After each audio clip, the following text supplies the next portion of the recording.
Welcome to Backstreet Gossip. News talk, current events, and political commentary. And now, here's your host of Backstreet Gossip, Ron Ludders.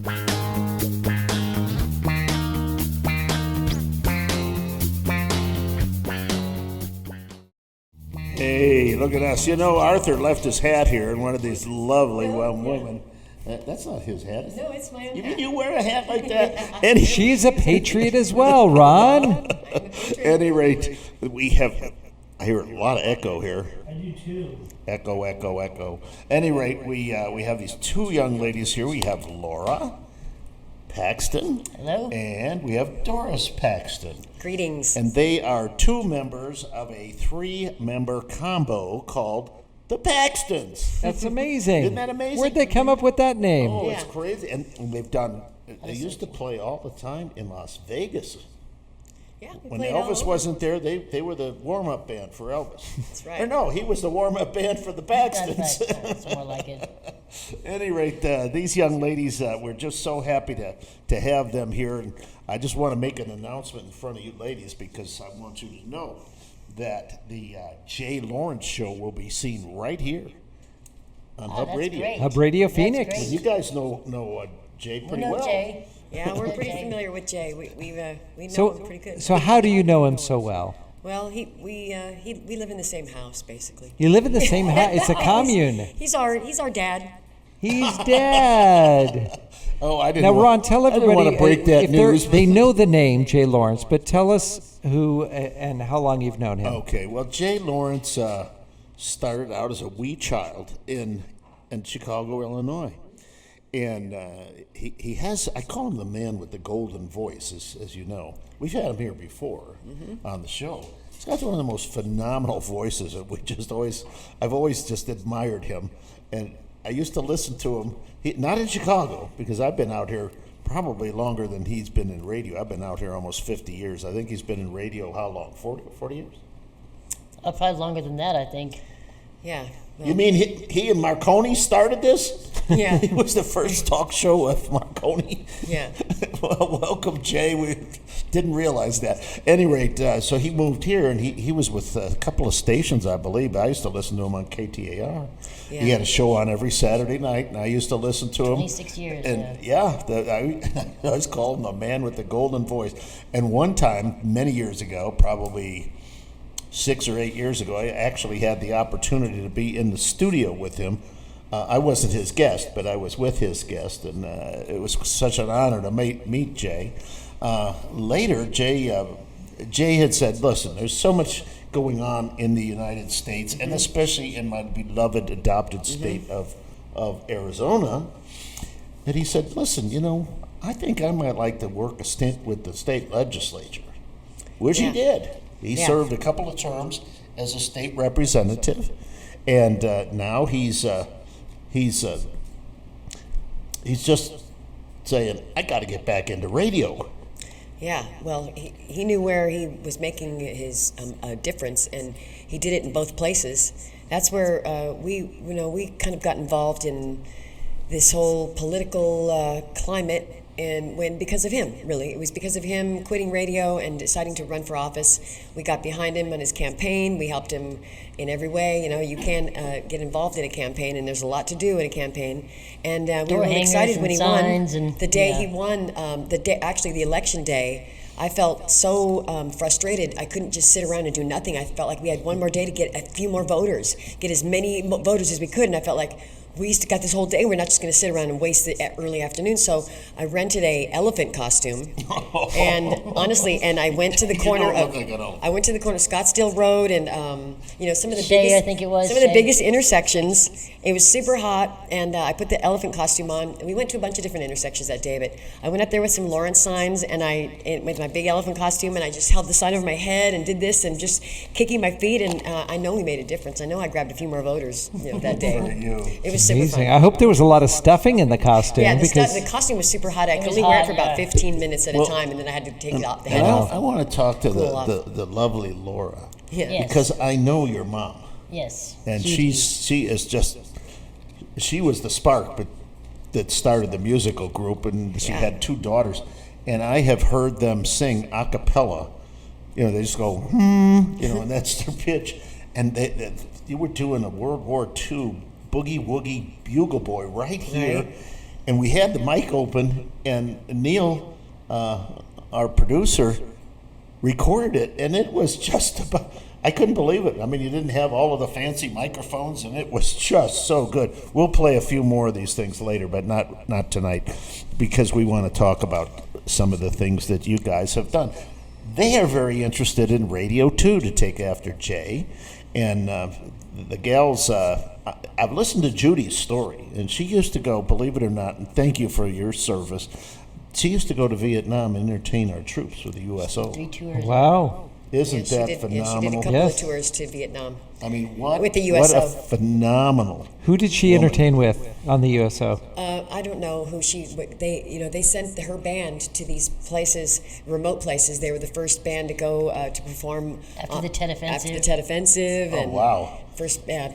But I don't know which outfit she went with. I'd have to ask her. But That would not be a nice place to I know be she went with in an all-girl after band the Tet once. Offensive. She went with an all-girl band once, which is a pretty captive audience. that's pretty amazing. That's pretty. I can imagine. She was 10,000 male soldiers and all these beautiful women. And how much they appreciated that, to have big stars come out and Yeah. and just get photos and everything. It really builds yeah, the a little bit of morale. home, I mean, a little bit of home. yeah, comes- that was comes that visit. that whole thing was pretty amazing. Yeah. Yeah. Well, this is a really talented family, it's amazing, and we've gotten to know these ladies here in the last week or so. We had something we wanted to do in this show. Mr. DeSanti, if you could make this ready, I just want to talk about the idea that we had come up with, and we had Kat had written some of these little stories that are interesting stories about American history. They're not real long. They're just eight or 10 seconds. Like a factoid. And what did we call it? I love Like a that. factoid. A factoid. I love that. And we call it Did You Know? Did you? What did you? I didn't know. I didn't But know. I didn't know Laura some of did. Who's gonna know? Laura did about 5 or 6 of these on Friday, and I think you might have one up there ready to rock and roll. Okay, watch the screen. Did you know that George Washington's famous white hairdo wasn't a wig? It was his own hair, powdered white and carefully styled each morning. Did you know? Located in downtown Phoenix, the Colden Law Group specializes in business and election law, civil and political litigation, as well as evictions and special actions. Call them today at 602-730-2985. That's 602-730-2985. And that's just the start. I mean, they've got Kat's written about 25 of these things. And that's just for starters. That's awesome. I did not know that George Washington, and I love the echo, He had an echo too. he had an echo. And I didn't know that he saw a hairstylist. Every morning. Yeah. And did you know that Alexander Koledin, who comes on the show quite a bit, who has broken news right here on the show, that he has now put his hat into the ring for State House of Representatives. And did you know that his wife just had a baby? Yes. Actually, he was a And week did you ago. know that every single baby that's born looks a little bit like Winston Churchill? And Dwight Eisenhower. Yeah. Any rate, well, congratulations to the Koledin family on their Yes, new congrats. arrival. But tell us about this. I know something that you didn't tell me. What's that? I know that you were trained in a theater group.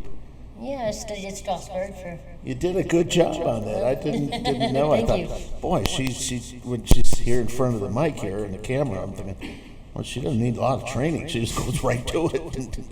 Yeah. She's Natural. very good. She's a So we're going to natural. do this, and we want to do a whole series of these things because there's so much American history, ladies and gentlemen, that we don't know about. And this was just one. I had no idea that George Washington did not wear a wig. I mean, most men did in those days.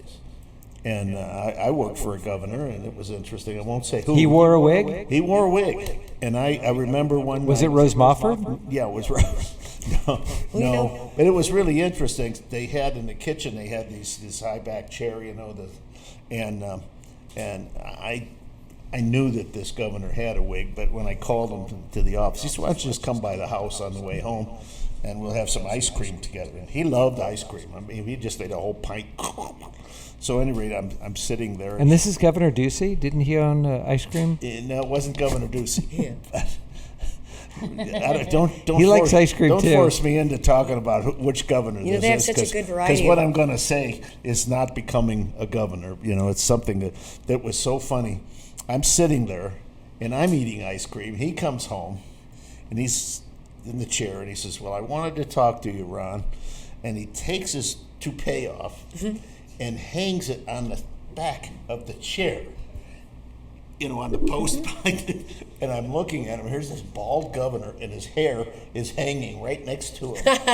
And if that wasn't interesting, speaking of Rose Mofford, I had, when she was governor, I had the opportunity to speak with her, and I don't want to say this, but she looked like a madam, as you know. And I'm talking to her, and she had these eyelashes, and they start to curl and come up while I'm talking to her. It was almost like Teddy and the Rough Riders, and his mustache kept falling off. She's blinking, and every time she blinked, her eyelash would go. Well, these are things, you're not supposed to ever notice, just the it's eyelashes kinda hard sort not of to dazzled notice you when away a from woman's noticing eyelashes- anything about them coming off the Now, forehead. ladies, it's the two of you and your mom who have the singing group? Is that right? Any other siblings? But there are other bands, there are other bands that we're in. We all kind of work in, like my mom does her church, she plays drums in her church band still today. And what kind of music did you perform in Vegas? Well, in Vegas, you have to kind of be able to do a little bit of everything. Yeah? Yeah. So were you doing variety? Country, Were you playing rock, instruments? jazz, standards, yeah. That's Blues, pretty amazing. a couple of songs, yeah. When was Yeah, the it's- last time you performed there? In Las Vegas? I don't know. It was probably Sometime before the second, the 98? first coming of. Yeah. 98, 99, Yeah. It's changed so much. Yeah, it has changed a lot. We were there the times that you had those wonderful lounge groups that you can sit till 3, 4 o'clock in the morning and watch. You don't see that much anymore. You don't even see Wayne Newton there anymore.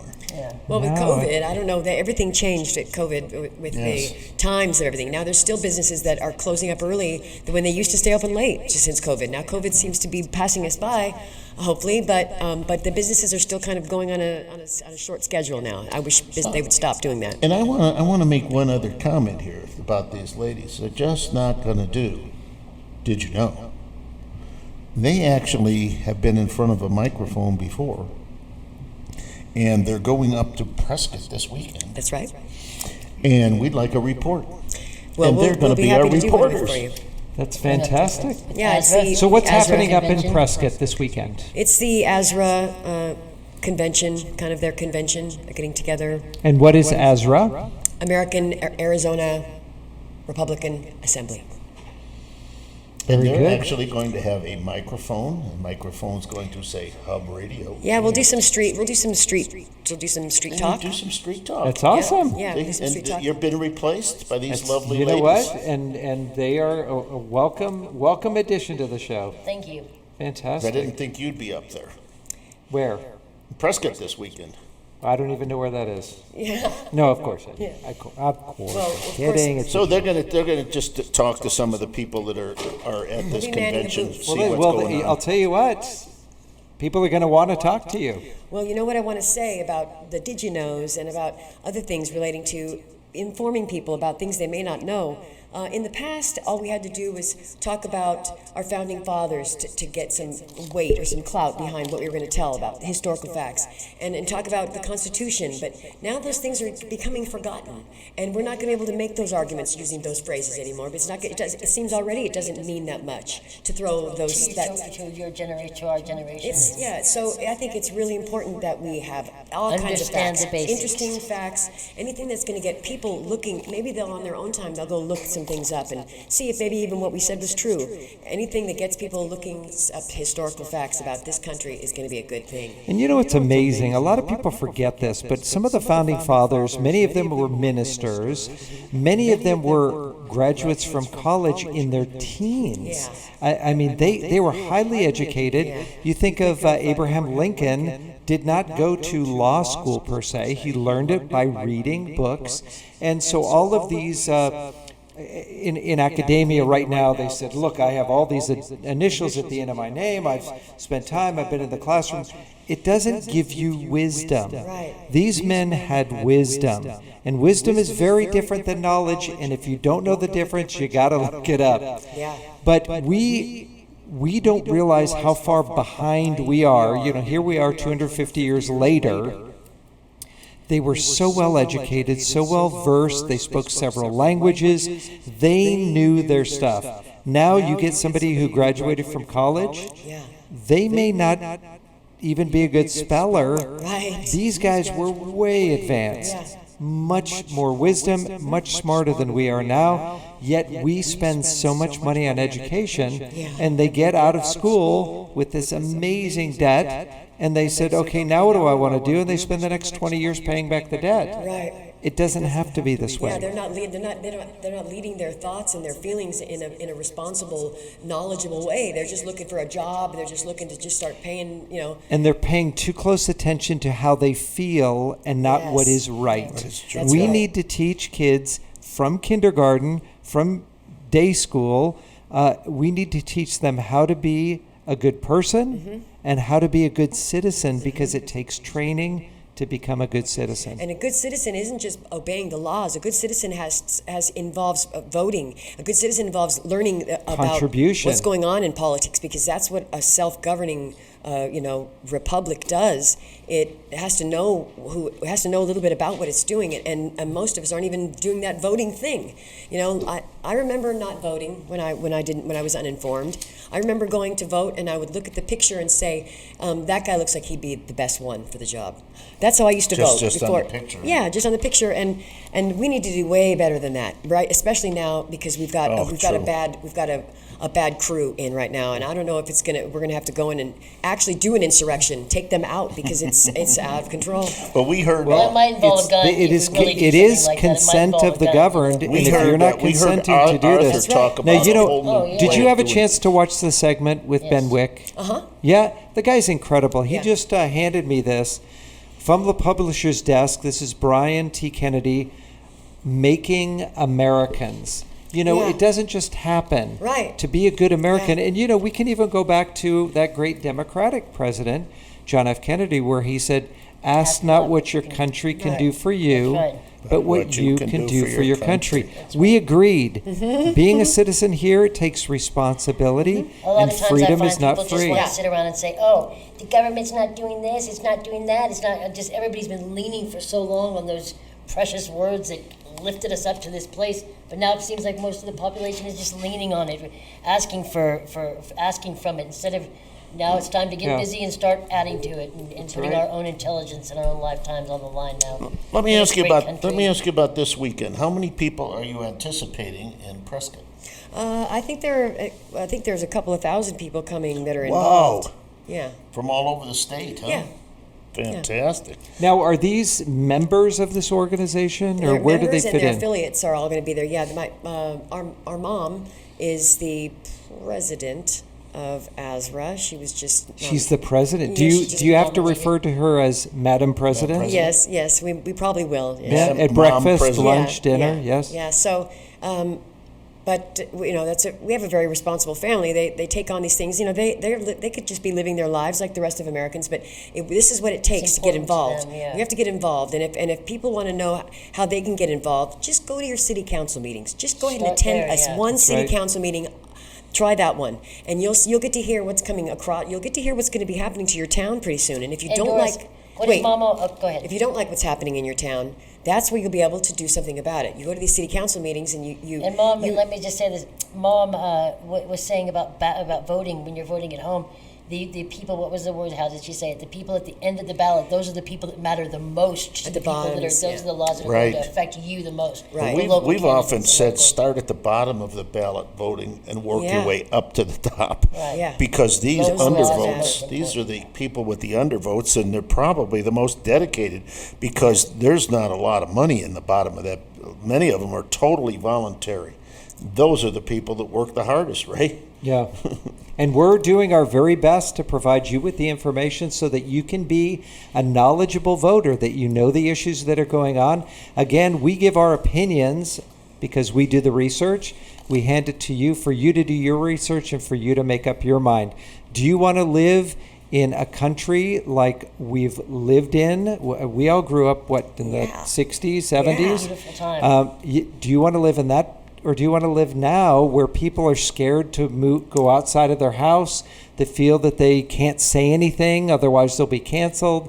Where do you want to live? I know where I want to live. Yeah, it was always like that a little bit. People were always afraid to be different. Now people are afraid to even speak their minds. Nobody That's going should too stand far. for that. Nobody should stand for that. And I think people think it's the norm. They look around, they don't see anybody else speaking up about it, so they don't speak up about it. And you're not going to see any, and you're not going to get educated about American government much in the mainstream news at all. They're not Yeah. going to be. You're not going to learn much about it there. But if you did learn a little bit about it, We just exciting. We just did a commercial that I thought was kind of, this is neat because I wrote it. But I said, one thing, telling the people that are listeners, one thing, we're not journalists, but we're not afraid to voice our opinion either. Absolutely. And, we're not like the mainstream media where these guys are not journalists, but they try to act like they're a journalist, and you should listen to them. Journalists really should have no opinion. They're just presenting facts. Oh, gosh, right. totally. That doesn't happen anymore. No. And we're not journalists. We'll present facts, but we'll also tell you what we believe they mean in our vernacular. Remember investigative journalism? That seems to be gone the way of the dodo Yeah. these days. Well, you do have a few patriots out there, James O'Keefe with Yeah, Project us. Veritas. You guys? John, I mean, John not us. Solomon. I mean, people like us John are out there Solomon's doing the another one. investigative journalism. He's a regular good, guys. good one. But we're going to have reports coming in from these. We're going to have to go out now because it's getting late, and these ladies can. I don't know. Your Well, mom we're may want really you glad home. to be a part of the Hub Radio team. Yes, it's we're having really- a great it's time. great thrill. Well, it's great having you here. Thanks so much. And those of awesome. you that are going to be up in Prescott, you're going to see these ladies dressed in Hub Radio T-shirts. Yeah.